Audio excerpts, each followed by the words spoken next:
here? Hi! Hello, fellow plant people. Welcome back if you're returning to my channel. If you're new, my name is Jen, and I go by The Leafy Geek here and also on Instagram. I have some plants to show you. While I've kind of been on hiatus here on YouTube for the filming and editing, just haven't had time for that based on some issues that have been going on in my life. If you caught my last little mini video message, you probably know why. I won't go into it here, but things are looking up.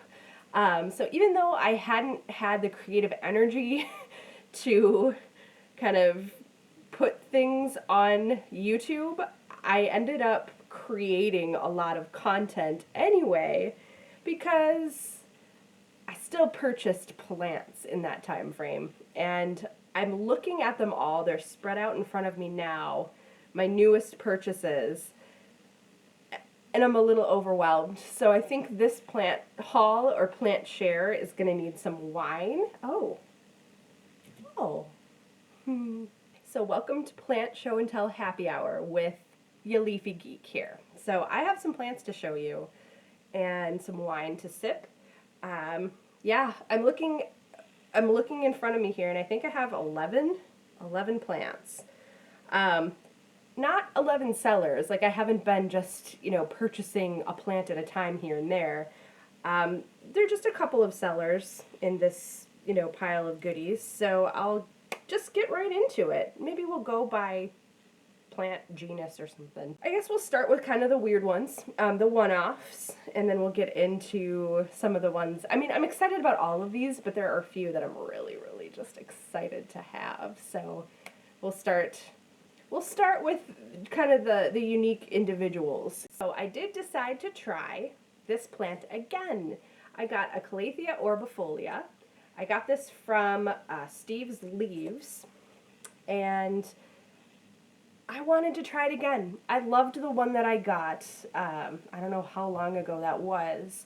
And I had it for a little while, and then it got a pest on it. I think it was either thrips or spider mites. I think it actually was a victim of my spider mite fiasco not too long ago. But I really loved it while I had it, and I didn't feel like I was doing anything that would kill it. I think it just was in the wrong place at the wrong time and got a pest. So this is something I'm excited to have back in my collection. I just really love the patterning on the leaves. You can see here there's a few noobs coming in. That's exciting. And it's just a good little specimen. I kind of like that it's small, but it's small but not sparse, if that makes sense. It has a lot going on with it. It's unfurling a new leaf here. There's two more on the way. They're small, but not like itty bitty. So I have good feelings about this plant, especially when it's time to kind of get it into its own pot and let it just take off. Glad to have this one again. So my next one it's actually a plant that I've wanted for kind of a while. I've been looking for it. For some reason, it just hasn't been readily available either at my local greenhouse, or I really haven't seen it offered that much or that frequently online. So this is commonly known as the silver squill. I think it's also referred to as the leopard lily, and it is Ledboria socialis. This is a member of the hyacinth family, I believe. I think that's another common name. It's often called the wood hyacinth. And it is a plant that grows from a bulb. It's native to South Africa. And there are a few other members of this particular group of plants that are really cool that are cultivated as houseplants. And I'm just thrilled. I finally got one, and I got this one from Steve's Leaves, so it's a good specimen. I'm happy, really happy with it. But yeah, look at the patterning on those leaves. Hence the nickname leopard lily, I assume. But yeah, it's just really cool. It grows from the tubers, grow from the bulb down in that soil. It's just really neat. It kind of squeaks. I don't know if you can hear this or if the mic on my phone is going to pick this up. squeaky. I love it. If anybody is wondering, I am sampling some Pinot Noir straight from a box, and it's delicious. The next cluster of plants, so I have 3 different types of plants, 3 different genuses left to show you. One is Begonia, 2 is, wow, it's not really a genus, it's a type. So epiphytic cacti is another group of plants I will show you, and then Hoya. So those are what's left. Let's go. I promise you I'm not drunk. I'm just really happy to be filming a video for you guys. And I'm just sitting in front of like a field of houseplants that I wanted and are just really cool, and yeah, I'm just happy. So, begonias. Begonias. If you hear like weird snuffly, snorfy, snarf noises from this general direction, it's because I have a hound dog here. He's feeling a little bit needy, so I'm trying to multitask. We'll see how this works. Begonias. So I think pretty much every single begonia that I've gotten has been from Steve's Leaves. It's kind of a reason for that. They're known as the begonia people. So the first one I wanted to show you is just a fantastic variety. This is called Lady Vanderwilt. Clever. All of the begonias that I own, and including the ones in this haul, are cane or cane hybrid type begonias. Have not ventured into the Rex arena yet, or the Rhizomatous arena. It's a different story. But this is Lady Vanderwilt, and I don't think, if I were one who named all of my plants, I don't think I would change this one to anything different. That's perfect. But I just want to show you the size of this leaf. This one leaf makes the plant, basically. I mean, it's beautiful. It's really, really pretty. The markings on the leaves. I love the ones that have that jagged kind of maple leaf edge to them. I really find that interesting. And just the sheen of the leaves in the light is cool. So I'm a fan of this one. The other one that I got, this one I didn't get, I got like a week or 2 ago, maybe a couple weeks ago. This is Begonia Medora. This actually I got, it was in the same order as the Calathea Orbifolia. So these came on the same day. But another really interesting structured plant. And the leaves are quite small, but still have that kind of angel wing look that I am a big fan of in begonia. And just kind of petite, a little bit more diminutive than some of the other varieties that I have, including Lady Vanderwilt here, but still beautiful. Beautiful foliage. I think it's mentioned this one can be, it does pretty well as a hanging plant in a hanging basket, which I could see, just the way that the foliage kind of drapes over. So I might let that do that. This might be an outdoor begonia for the summer. I don't know. We'll see. Might get adventurous, but it's a really pretty one. I like it a lot. And then the last begonia from this begonia show and tell. I'm really excited about this one.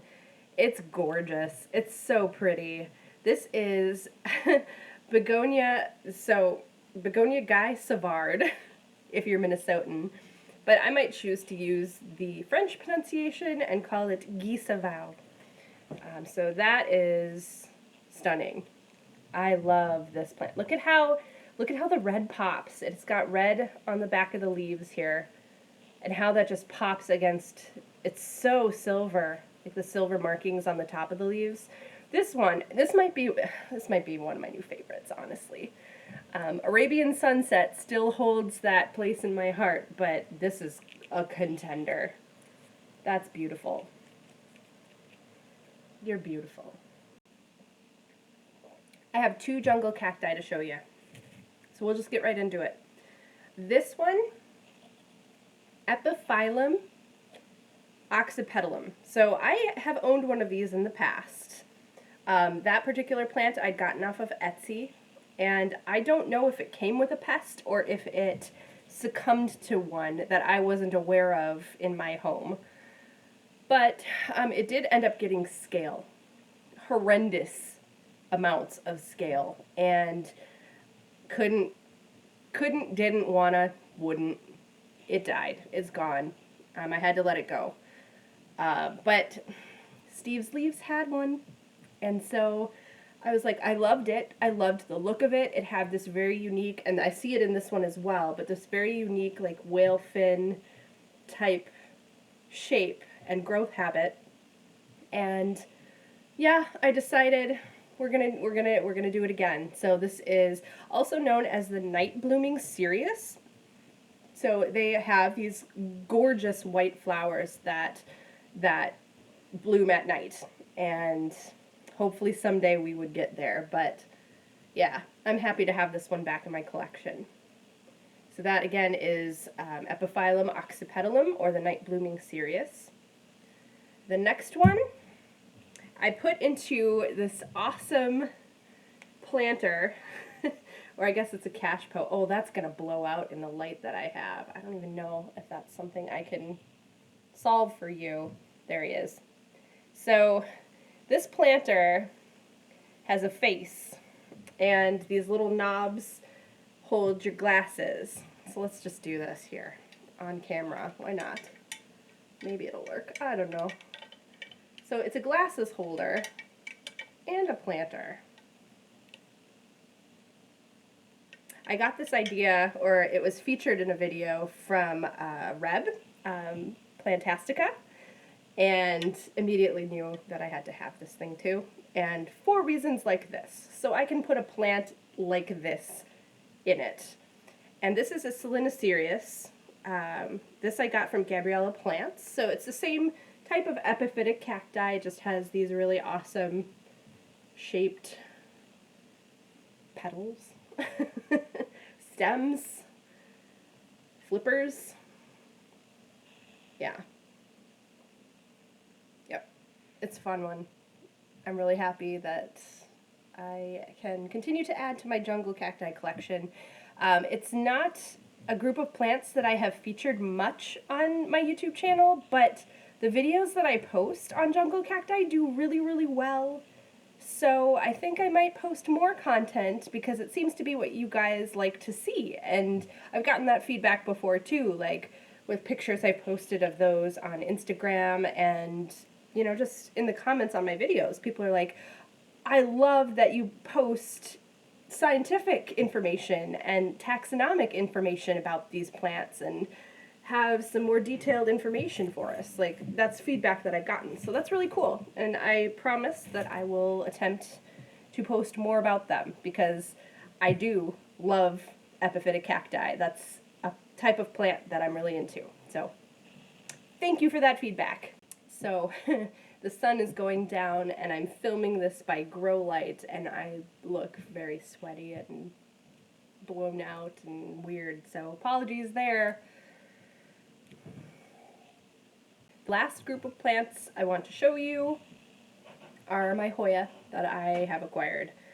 Some of these I did show you on Instagram, but I think we need to revisit because they're just so cool. And all four of them, honestly, are wish list plants for me. So, yeah, I'm going to show them. I know it seems kind of silly because Hound Dog just had surgery and everything. I do have pet insurance, so that cost, while, you know, it was quite expensive to repair her poor little knee, my pet insurance covered 90% of it. So that helped. And I guess purchasing plants is kind of a coping mechanism for me.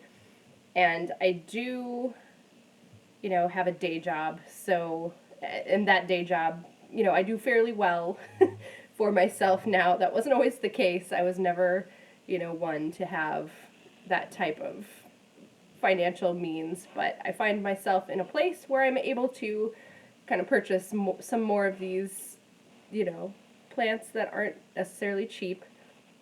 I know that people have feelings about that as well, you know, contributing to the to the rising costs of plants that make them unattainable for other people. So I am sensitive to that. I do hear that. And if there's any, way I can support reducing the cost of plants at some point, I'd be happy to.